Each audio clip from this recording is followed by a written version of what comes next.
Hey everybody, this is Jotham with the Mount House Bus Team. Hope you guys are all doing great today. To start off, I want you guys to picture with me just like a massive building, like a big tower. Um, just the biggest thing you can imagine. I was in Toronto last week, and in Toronto there's a massive tower called the CN Tower. You can see it from miles and miles away. It's just so huge, and it got me thinking. I hope you're thinking about a tower as well, or a building. At some point, no matter how big that tower was, there was a point in time where it was nothing. It was maybe just an idea. It was maybe just um, like on a page, like a blueprint of what it was going to look like. There was a point where it was just nothing. It was small. And when they were building it, it was just progressive. It started off as just maybe just framework, and they had to work at it in order for it to become what it is. And it got me thinking about our lives and how many times we have a big idea or big estimation even of ourselves sometimes. And we might have big dreams and big desires, but many times God doesn't always rush us into those big things. Many times he has us starting off with small things. And there are a lot of biblical examples. I'll start off with just two. Um, the first one is King David. You guys probably know about him, like David and Goliath. I don't think we've ever actually talked in depth about his life because there's just so much to cover. But his story is so interesting because you might not know this because we talk so much about him slaying Goliath and being a great king that we forget that he was just a shepherd boy. He was the youngest of all of his brothers. And when God sent Samuel the prophet to go and anoint the next king, he sent him to David's family. And when this prophet asked his father to bring all of his sons out, the father excluded David. He didn't even include David in the lineup of his sons. So Samuel was looking through all of the sons, and he started with the first one. He said, "Oh, this one's he's big, he's strong, he's everything that he imagined the king to be." And God spoke to him. He said, "Don't look at his appearances. Don't focus on how tall he is or how strong he looks, because I look at his heart." And then Simon was like, "Okay." And then he kind of went through all the brothers to the point where he was like, "He's not here." And then he asked the father, "Is there somebody else?" And the father was like, "Well, I mean, like, we have the youngest, David, and he's just out taking care of the sheep." And when Samuel tells him to bring him over, as soon as he sees him coming, God speaks to him and he says, "That's the one. That's the next king." And he anoints him, but David didn't immediately become king at that point. David had a long journey ahead of him of years of like just serving and just really waiting for God to put him in the place where he promised he would be. And there was a lot of hardship, a lot of like nothing. He was nobody for so long, and he was just on the run because the current king was going after him, trying to kill him because he was intimidated by him. It's a lot of stuff. But eventually God brought him into that place of being a king, but it was because he was so diligent in being a shepherd. It was so diligent in just being a servant that he was so capable of being a king. And the second person I'm going to talk about might shock you, and that is Jesus himself. Jesus had probably the most humble beginning I can think of in the Bible, especially considering the fact that he wasn't just a man, that he was actually God. And, Jesus was born in a stable with animals. He was born in a barn. And he grew up not in, not training to be a religious leader. In that day,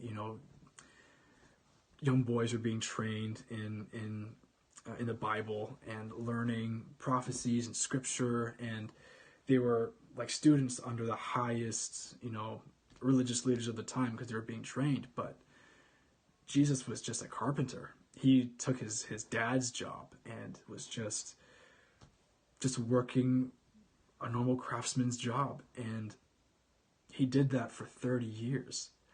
And I think about that more and more, and the idea that he was the highest authority, he was God in the flesh, but yet he humbled himself and had such a small beginning of just working with his hands, and just living life.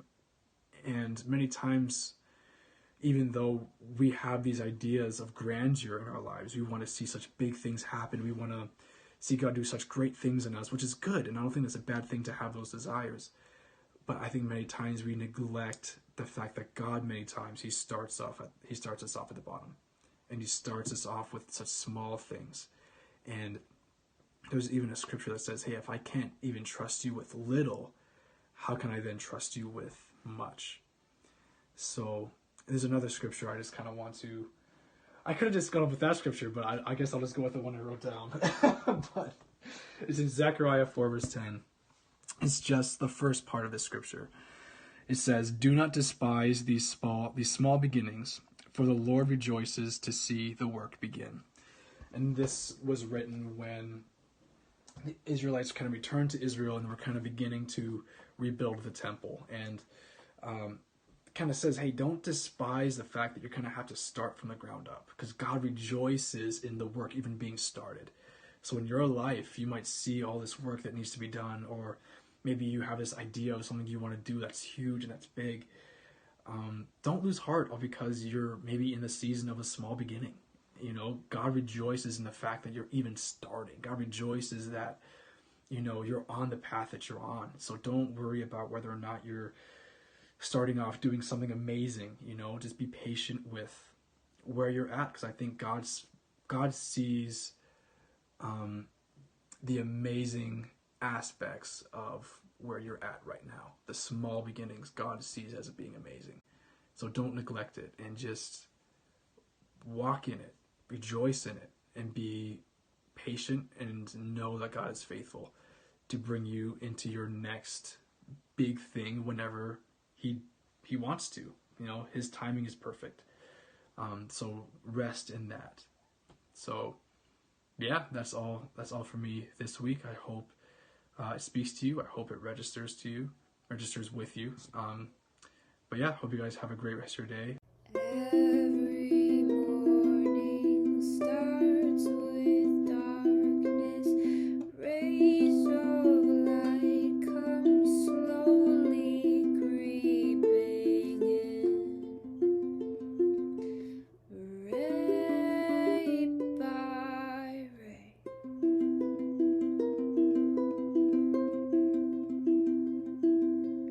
Morning reaches all earth's corners, turning every shadow into day.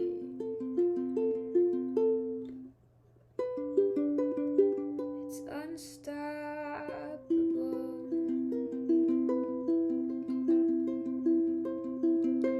'cause everything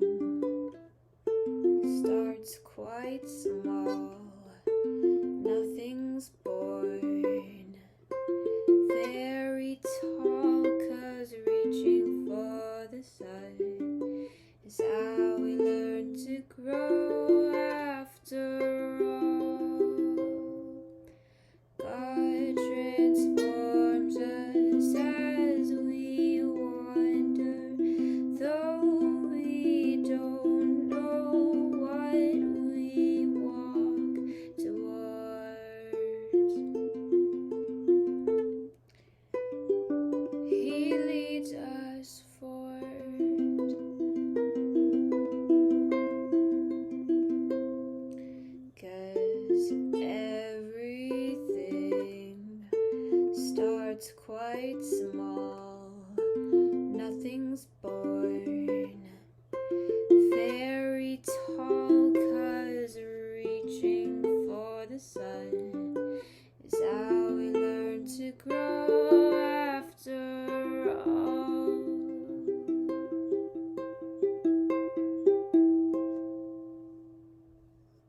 Hey guys, so that's the video for this week.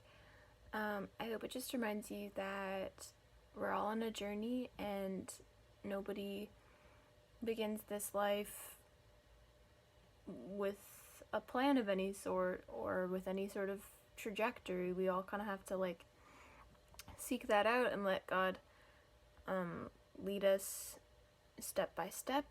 And I mean, that's even how Jesus grew up. He didn't start off, being a king, or not a physical king anyways. His life began in a very humble way. That was my ukulele. I think God really values the journey of our lives. I don't think God necessarily exalts destinations as much as we do.